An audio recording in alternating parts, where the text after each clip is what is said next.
আজিকর মেডিকেলে আর্থিক দুর্নীতি মামলায় ইডির তলবে সিজিও কমপ্লেক্সে হাজিরা দিয়েছেন চিকিৎসক বিধায়ক সুদীপ্ত রায়। যদিও সুদীপ্ত রায়ের দাবি, বাড়িতে তল্লাশির সময় তাঁর এবং মেয়ের 3টি ফোন বাজেয়াপ্ত করেছিল ইডি। সেই ফোন খোলার জন্যই ডেকে পাঠানো হয়েছে বলে দাবি করেছেন সুদীপ্ত রায়।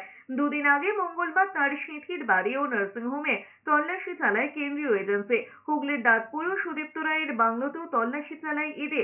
আজিকর হাসপাতালের রোগী কল্যাণ সমিতির চেয়ারম্যান ছিলেন সুদীপ্ত রায়। ইডির দাবি, দুর্নীতি তদন্তে আর্থিক লেনদেনের নথি খতিয়ে দেখার পর তার নাম উঠে আসে। বাড়ি থেকে কিছু পাওয়া যায়নি, ওরা সার্চ করেছে, কিছু ডকুমেন্ট হাসপাতালের রুগী সংক্রান্ত কিছু ডকুমেন্ট নিয়ে গেছে। এটা একটা বড় চক্রান্ত, এটা একটা বড় চক্রান্ত এবং আমরা সত্যের পথে আছি এবং আমাদেরই জয় হবে। এদিকে আজিকর কাণ্ডের তদন্তে সিবিআই নজরে সল্টলেকের হোটেল। আজিকর হাসপাতালে দেহ উদ্ধারের দিন 9ই আগস্ট রাতে কে ছিল সেই হোটেলে? চিকিৎসক খুনের তদন্ত করতে গিয়ে ওই হোটেলের নাম জানতে পারেন সিবিআই এর গোয়েন্দারা। তা জানতেই হোটেলের রেজিস্ট্রার ও নথি চেয়ে পাঠিয়েছে সিবিআই।